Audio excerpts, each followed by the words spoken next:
Hello দর্শক, আসসালামু আলাইকুম। কেমন আছেন সবাই? আশা করছি সবাই অনেক ভালো আছেন। আমিও আল্লাহর রহমতে অনেক ভালো আছি। আজ আবারও হাজির হয়ে গেলাম ভীষণ মজার একটি নাস্তার রেসিপি নিয়ে। আজকে আমি আপনাদের শীতের ঐতিহ্যবাহী দুধ চিতই পিঠা তৈরি করে দেখাবো। আশা করছি রেসিপিটি আপনাদের কাছে অনেক ভালো লাগবে। তো চলুন রেসিপিটি দেখে নিচ্ছি। প্রথমে একটি মিক্সিং বলে 1.5 কাপ পরিমাণ চিনি গুঁড়া পোলাওর চাল নিয়ে নিচ্ছি।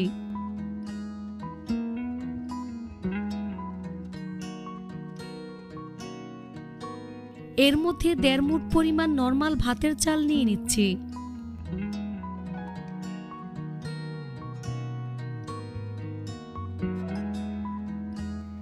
এর মধ্যে পরিমাণ মতো পানি দিয়ে ভালো করে ধুয়ে পরিষ্কার করে নেব।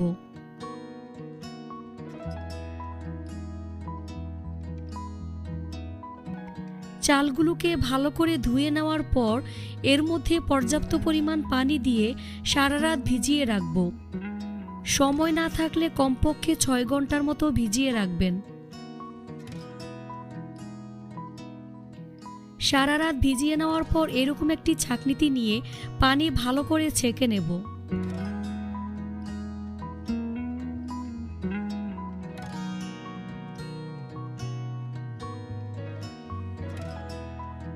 এই ফাঁকে দুধের শিরাটা রেডি করে নেব। সেজন্য চুলা একটি পাত্রে 1 লিটার পরিমাণ তরল দুধ নিয়েছি। দুধটাকে জাল করে ঘন করে নেব। 1 লিটার দুধ জাল করে 4 ভাগের 1 ভাগ করব। দুধটাকে খুব বেশি ঘন করা যাবে না। দুধটা বেশি ঘন করলে চিতই পিঠা ভালো করে ভিজবে না, পিঠার ভিতরে শক্ত থাকবে। দুধটাকে কিছুক্ষণ জাল করে চুলা বন্ধ করে দেব। দুধটাকে কিছুক্ষণ নেড়েচেড়ে ঠান্ডা করে নেব। তারপর এর মধ্যে পরিমাণ মতো খেজুরের গুড় দিয়ে দিচ্ছি। খেজুরের গুড়টা নিজেদের টেস্ট অনুযায়ী দিয়ে দিবেন, তবে চিতই পিঠার ক্ষেত্রে একটু বেশি দিবেন, যেহেতু চিতই পিঠার মধ্যে কোনো প্রকারের মিষ্টি ব্যবহার করা হয় না, তাই খেজুরের গুড়ের পরিমাণটা একটু বেশি দিবেন।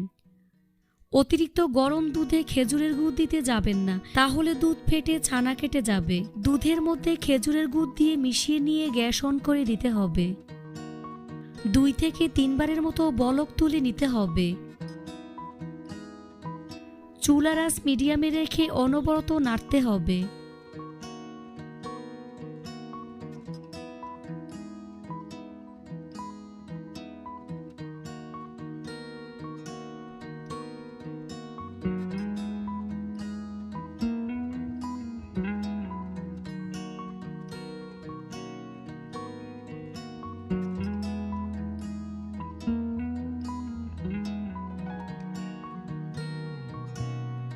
তো 2 থেকে 3 বারের মতো বলক উঠিয়ে নিয়েছি।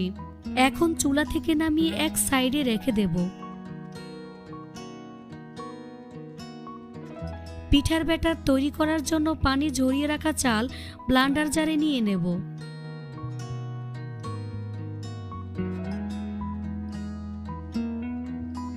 এখানে আমি 1.5 কাপ পরিমাণ চালের জন্য 1.5 কাপ পরিমাণ নরমাল পানি নিয়ে নিচ্ছি। ব্লেন্ড করার সময় অল্প অল্প করে পানি দিয়ে ব্যাটারটা তৈরি করে নেব। এতে করে ব্যাটারটা ভালো করে মিহি হবে। ব্লেন্ড করা ব্যাটারটা মিক্সিং বলে নিয়ে নিচ্ছি। ব্লেন্ড করার সময় যতটুকু চাল নেবেন, অর্থাৎ যদি 1 কাপ পরিমাণ চাল নেন, সেক্ষেত্রে 1 কাপ পরিমাণ পানি অ্যাড করে ব্লেন্ড করে নেবেন। আমি যেহেতু 1.5 কাপ পরিমাণ দিয়েছি, তাই 1.5 কাপ পরিমাণ পানি দিয়ে স্মুথ একটি ব্যাটার তৈরি করে নিয়েছি। এবার এর মধ্যে স্বাদমতো লবণ দিয়ে দিচ্ছি। দিয়ে দিচ্ছি 1 চা চামচ পরিমাণ চিনি ও 1.5 চা চামচ পরিমাণ বেকিং পাউডার। সবকিছু খুব ভালো করে মিশিয়ে নেব।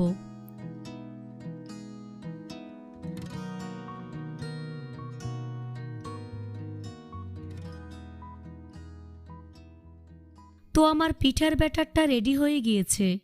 দেখুন এর ঘনত্বটা ঠিক এইরকম হবে। এখানে চুলা একটি পিঠা সাজ বসিয়ে হাই হিটে ভালো করে গরম করে নিতে হবে। গরম হয়ে যাওয়ার পর চুলার আঁচ মিডিয়াম করে দিতে হবে। এবার পিঠার সাসের মধ্যে হালকা করে তেল ব্রাশ করে নিতে হবে।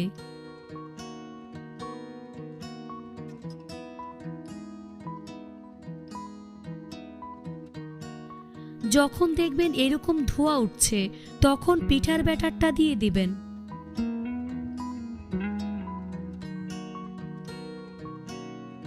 তারপর ঢাকনা দিয়ে ঢেকে অপেক্ষা করব 2 থেকে 3 মিনিটের মতো।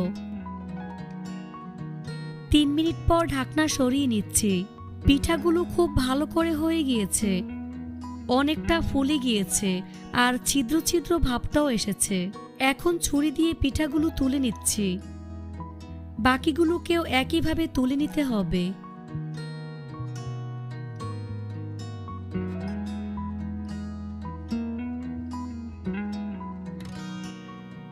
পরের ব্যাচ পিঠা দেওয়ার সময় চুলার আঁচ বাড়িয়ে পিঠার ছাঁচটাকে ভালো করে গরম করে নেবেন।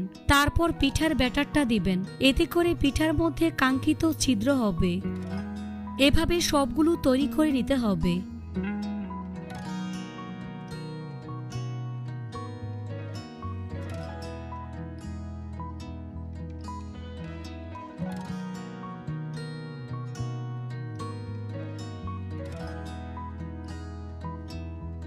গরম গরম পিঠাগুলো কুসুম গরম দুধে দিয়ে দিতে হবে। বেশি গরম দুধে পিঠা দিতে যাবেন না, তাহলে পিঠাগুলো শক্ত হয়ে যাবে। যত ব্যাচ পিঠা হওয়ার পর উঠিয়ে নেবেন, সাথে সাথে গরম অবস্থায় দুধের শিরার মধ্যে দিয়ে দিবেন। তারপর ভালো করে চুবিয়ে ঢাকনা দিয়ে ঢেকে দিবেন।